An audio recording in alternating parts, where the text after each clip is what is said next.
¿Ves? Ajá. Moisés, para que no se pudiera encajar. Gracias, varón. Hay un aspecto aquí que tú has hablado en el programa que, pues, que ya está lamentable que pase esto, ¿verdad? Que hay gente que han tomado cosas de Jezabel, por ejemplo, cuando se pone que antimonio en los ojos. Sí. Y hay gente que eso... se atreve a decirle Jezabel a las mujeres nuestras que se arreglen. Sí. Pero eso no tiene... Eso es agarrar los textos por los pelos y sacarlos de contexto.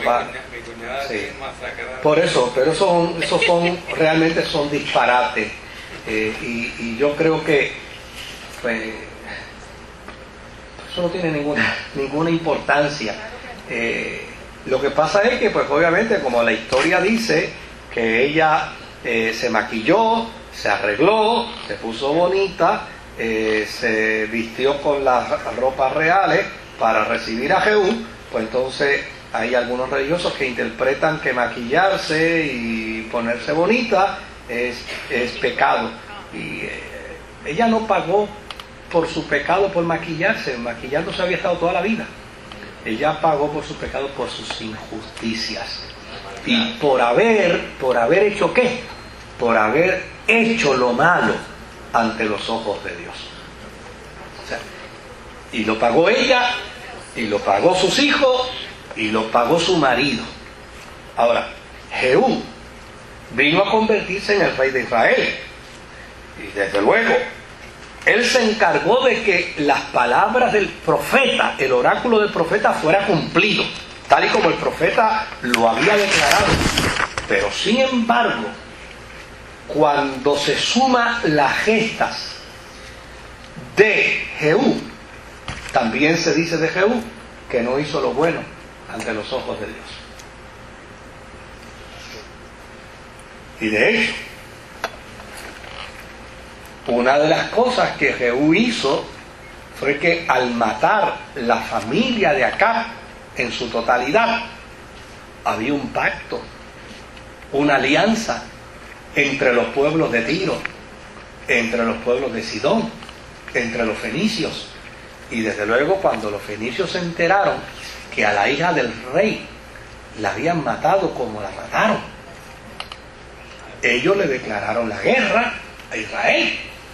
Y al declararle la guerra a Israel, Israel tuvo unas consecuencias nefastas. Y yo les voy a leer Segunda de Reyes, en el capítulo 10.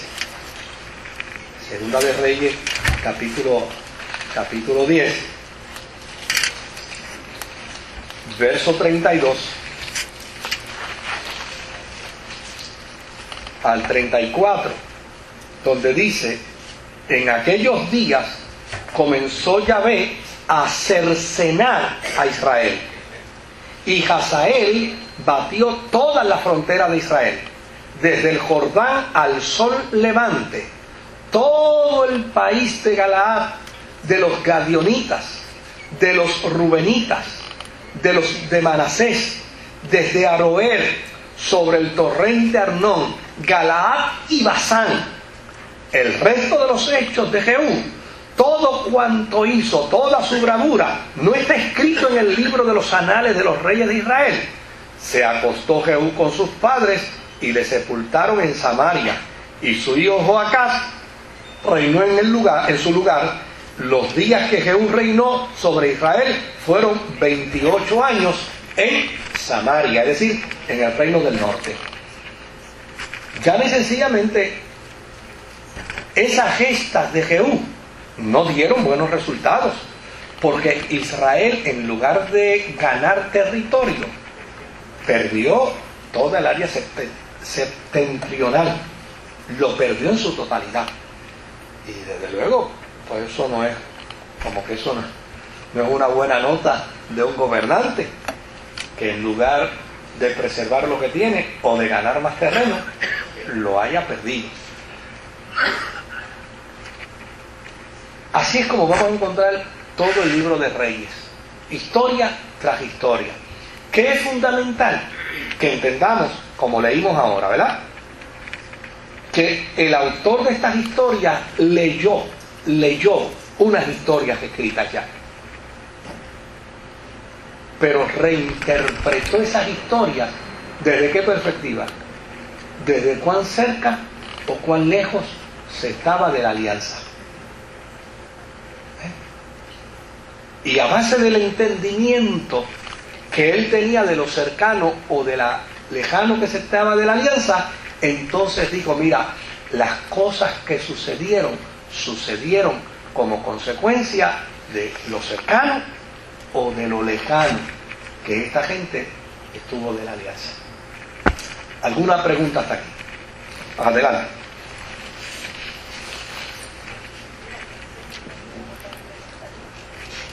Buenas noches, pastor. Sí.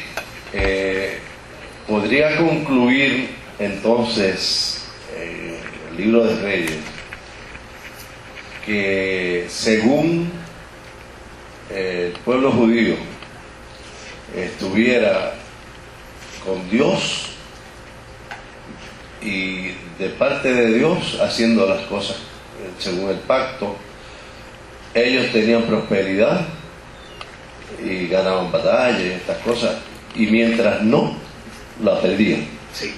Eso es correcto. Y es el mismo pronunciamiento que Jesús hizo cuando dijo, sin mí nada podéis hacer. Es decir, en la medida en que estés separado de mí, las cosas se te van a hacer más difíciles. O sea, es el mismo planteamiento, es el mismo oráculo. O sea, el elemento del pacto no tiene vigencia como se concibió dentro del contexto de Israel, pero el Dios del pacto de Israel es el mismo Dios de hoy. Él es el mismo ayer, hoy, por todos los siglos, y las reglas siguen siendo las mismas. En la medida en que nos acercamos a Él, o en la medida en que nos separamos de Él, hay buenas o malas consecuencias. Torre.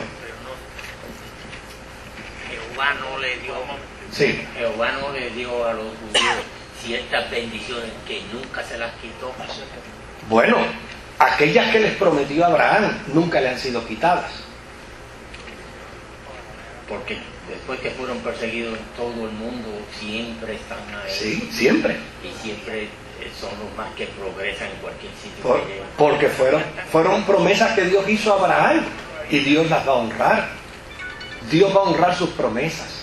Él las va a honrar. Ahora, el hecho de que Dios, mire, el hecho de que Dios le diga a alguien, te voy a bendecir y te voy a prosperar. O sea, eso no quiere decir que, déjame ver cómo lo voy a explicar de otra manera. Yo a veces me topo con alguna gente que dicen que Dios es soberano, ¿verdad? Me dicen, mira hermano, Dios es soberano. Digo, ok, pero ¿cuál es el entendimiento que tenemos de la soberanía de Dios? Porque a veces yo oigo una gente que dicen que Dios es soberano, pero a la misma vez que dicen que Dios es soberano, entonces desarrollan unas teologías de extremo, donde dice, bueno, Dios es soberano, una vez me salva a mí, yo puedo hacer lo que me dé la gana y ya yo estoy salvo. Digo, oye, ¿y qué soberanía es esa? Porque entonces no existe tal entonces el soberano soy yo, no es Dios, ¿verdad? Porque si yo digo que Dios es soberano, pero a la misma vez que yo digo que Dios es soberano, una vez da algo, a mí no me puedes tocar. Pues entonces aquí el soberano soy yo, no es Dios. No. Dios es soberano. Y desde luego, Dios imparte unas promesas. Y Dios puede ofrecer unas promesas a los seres humanos. Pero eso no nos priva a nosotros de nuestra responsabilidad y de nuestra buena mayordomía de lo que Dios nos da en bendición. O sea, hay gente que piensa que, no, porque a mí Dios me dijo que me iba a bendecir. Ah, bueno, pues sí, te dijo que te iba a bendecir, pero no eliminó lo que ya está en la Escritura con respecto a la buena mayordomía. Si eres buen mayordomo, vas a mantener tu bendición, pero si eres un mal mayordomo, óyeme, Dios sería irresponsable si te sigue bendiciendo y tú sigues siendo un mal mayordomo.